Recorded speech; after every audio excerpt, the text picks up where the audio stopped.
Hi, it's Larry Schiller, voice of Backgammon, broadcasting live from Chicago. We've got round 7 with Dmitriy Obukhov and Karen Davis joining us here. So as the players, these are just cleaning up the screen a little bit. Well, we've got the thing going. Here we go. We've got opening 5-1. And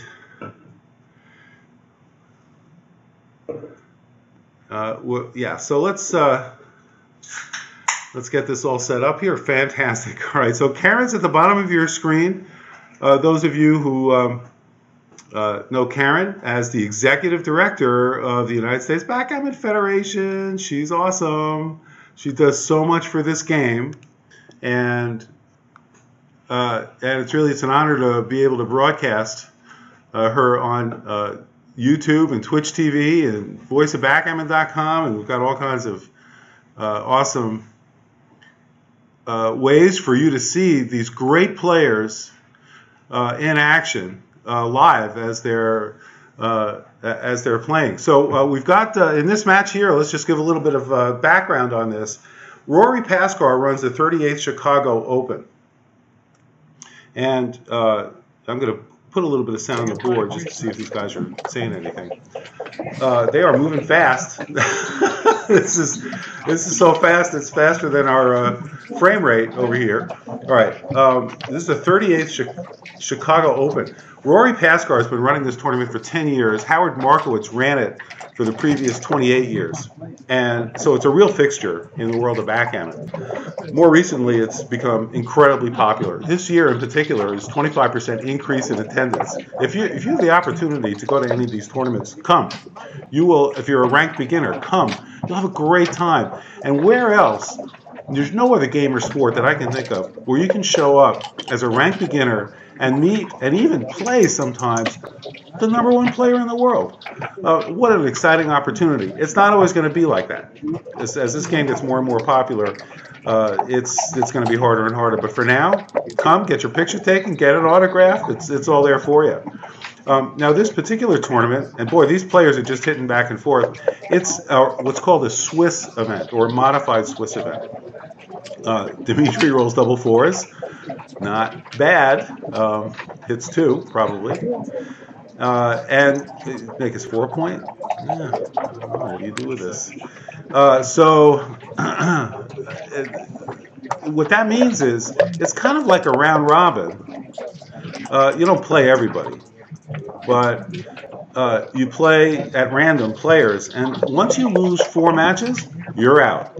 So all the players who've lost a maximum of 3 matches just continue to play themselves, amongst themselves, until you have this, so someone who's undefeated, or you've got somebody with just 1 loss, and that's the winner at the end of the day.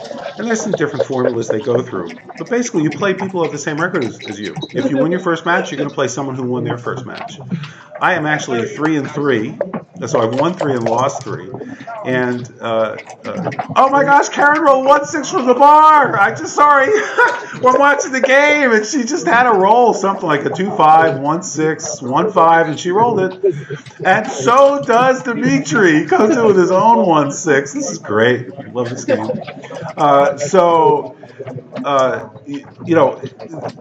This format means people play a lot. Now, the only reason I'm able to do commentary right now is because I happen to be lucky enough to draw a bye. No special privilege. I just, by luck, I drew a bye, which means I'm not playing the next round.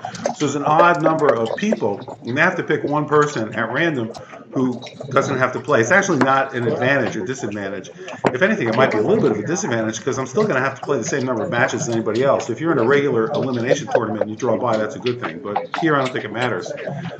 Look at this game turn around. Dmitry now has 2 men in the bar. He just hit, so the players each have 1 checker on the bar. This is anybody's game. Karen stays out. At any rate, so we're in round 7. So I think Dmitry and Karen both have 6-1 records. if I'm not mistaken. They're either both 6-1 or both 5-2. They're 5-1. They're both 5-1. Aaron Faust is helping me out over here and is correcting my numerous errors, and I appreciate that. Thank you. I need somebody like that. The buy is very valuable also. And the buy is valuable? Oh, yeah. Seriously? You go from 3-3 to 4-3. Yeah, of course. I don't get the free win. Yeah, you do. Oh, that's not fair. Of course you do. Yeah, it's humongous. It's huge. Yeah. Oh, the buy is huge. I'm lucky.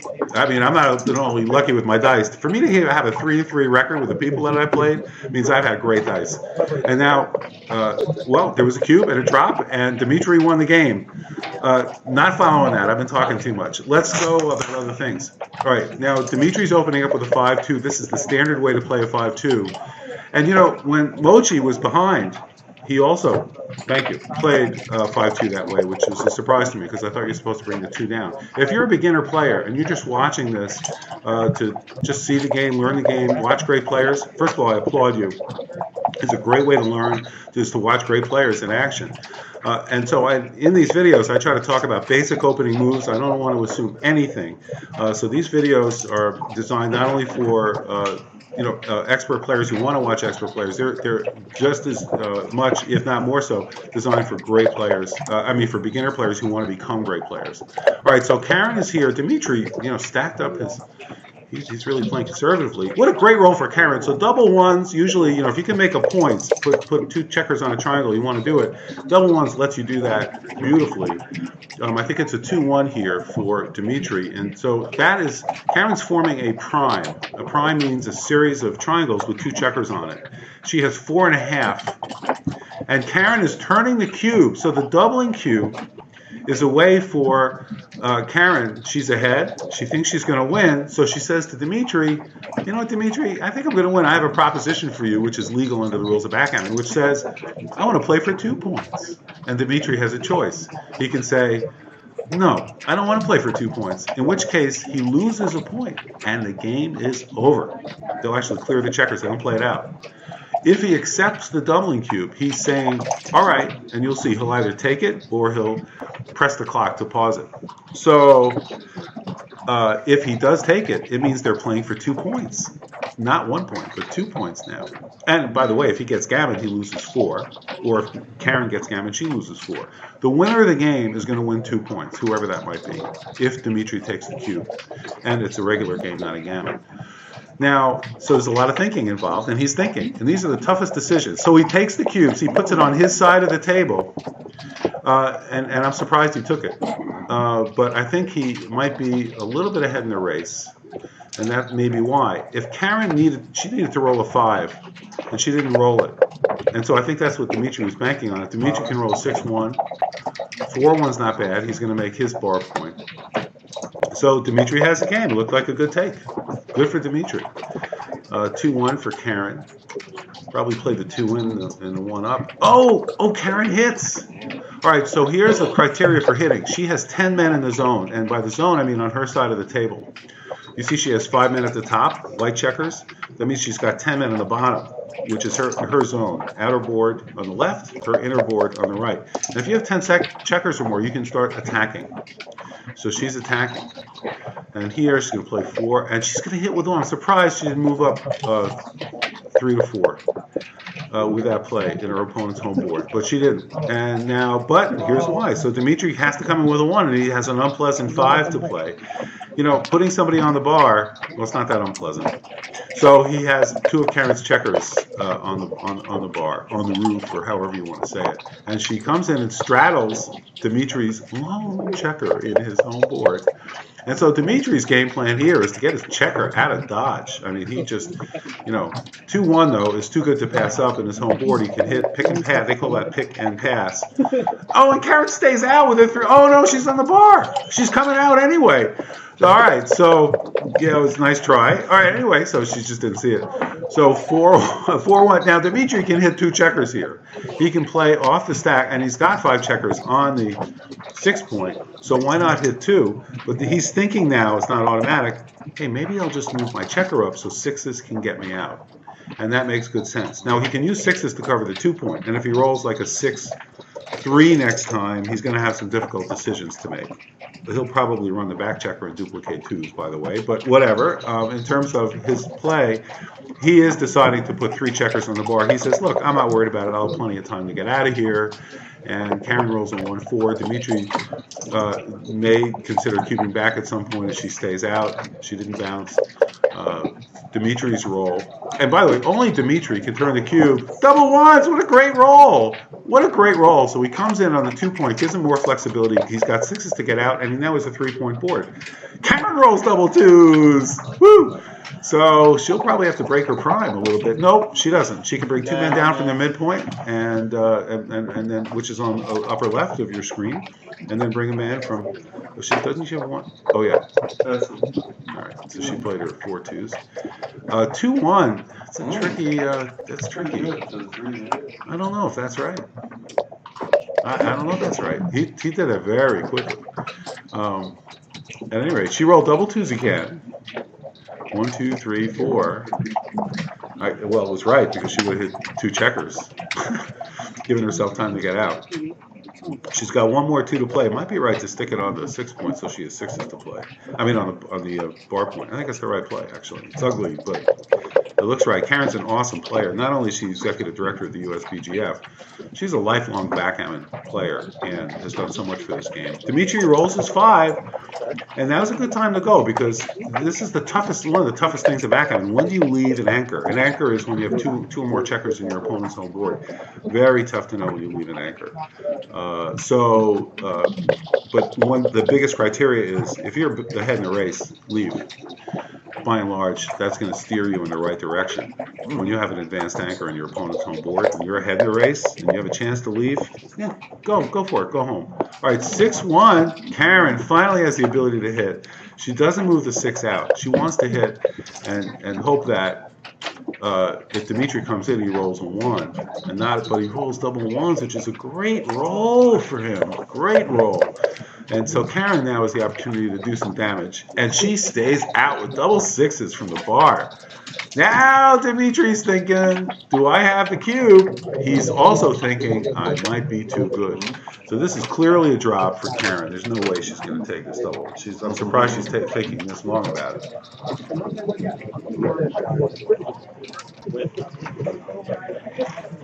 I don't even think Carter Maddox would take this double.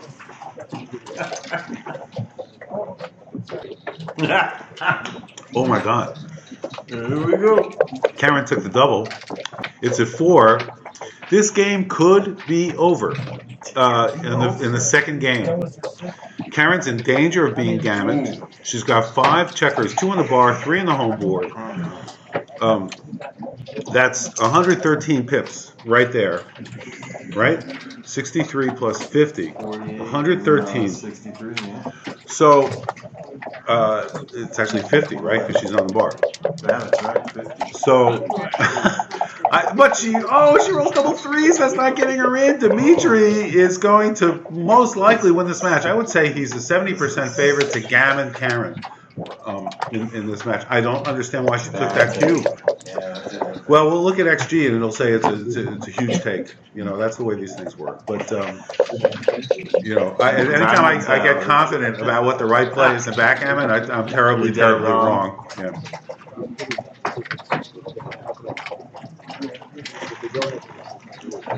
This is a 4-1.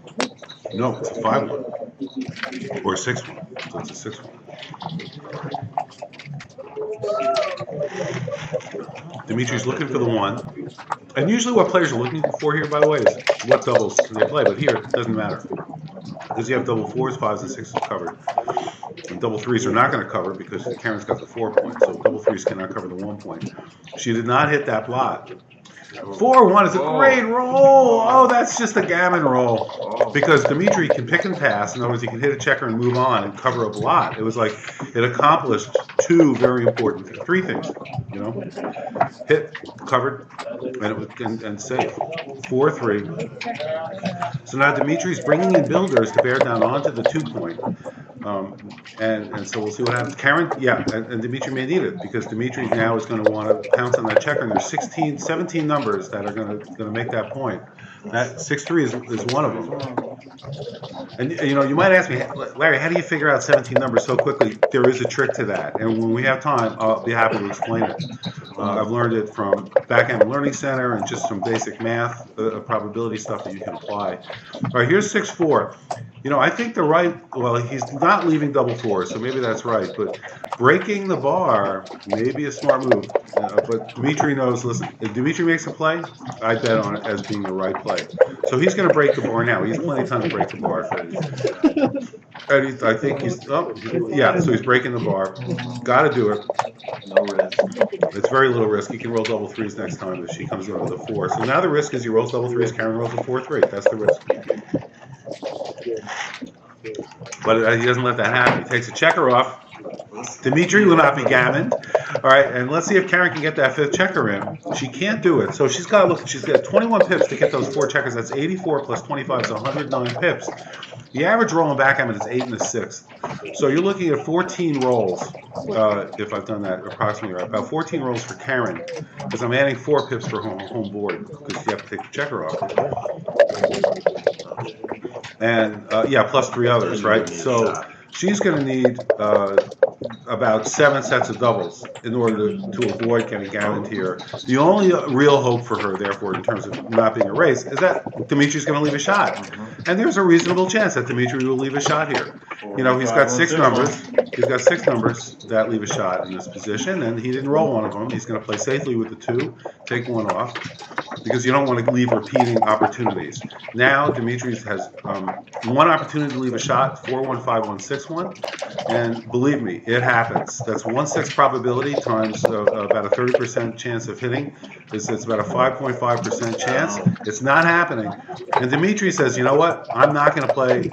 I've got the gammon in place. By the way, there's a rule of thumb here. If you're ahead by more than 70% probability to win a gammon, if you're probably winning gammons more than 70%, don't take any chances. In other words, here, Dmitry could have taken off 4 checkers off the 2-point and left the potential shot contact. But because he felt he was more than a 70% chance favorite to win the gammon, he didn't do that. He said, I'm playing safe, and eliminated contact. Now, the other possibility is if you're between 30 and 70%, it's usually the right play to allow a little bit of contact if it's going to dramatically increase your gammon chances. So that's a little rule of thumb that backgammon players use. And this is the reference positions and things that backgammon players look like and study a lot, but you run across these positions a lot, so they become second nature to you. If you're a beginner player, don't feel overwhelmed. Now you're looking at Karen. How is she playing this? She doesn't care about the backgammon. Karen has 1, 2, 3, 4, 5, 6. She can do it. She needs 2 sets of doubles. She needs 2 sets of doubles. And she got her first set. And she's going to bring in the checker down, gets double 4s. Double 4, but that means Dmitry can't roll. Double 3s are better on this roll. Right. So there's a 8/9 chance Karen will get to roll it. And there's a 1/12 chance. So it's about a very small probability. Now it's a 1/12 for Karen. Can she do it? She can't do it, and the match is over. This has got to be the fastest match in backgammon history. They shake hands, 2 games, and the match is over. And I know Karen is going to be kicking herself for taking that cube. It's amazing that I don't know what she was thinking. Maybe she missed something and just misviewed the position. I'm sure that's what it was because Karen is a top-notch player. Now they are setting up the checkers. I am confused. I thought the cube was at 4. But they shook hands. It is setting it up. All right, they're just setting up. They're being good citizens and setting it up. This is Larry Schiller, voice of backgammon. Thanks for joining us. It's one of the fastest matches I've ever commented on. And but it's over. And Dmitriy Obukhov in round 7 of the 38 Chicago Open has defeated Karen Davis by a score of 9-0 in a quick 2-game, 4-cube gammon in the second game. That'll end it in a hurry. And this match is over. And so stay tuned. We'll have Open Round 8 coming up for you, coming up shortly. And we really appreciate your joining us. Subscribe to us on YouTube, please. YouTube.com. Look for Voice of Backgammon. We need to get to 1,000 subscribers so that you can go to youtube.com/voiceofbackgammon, and then you won't have to Google anything on there or search for anything. We're also on twitch.tv.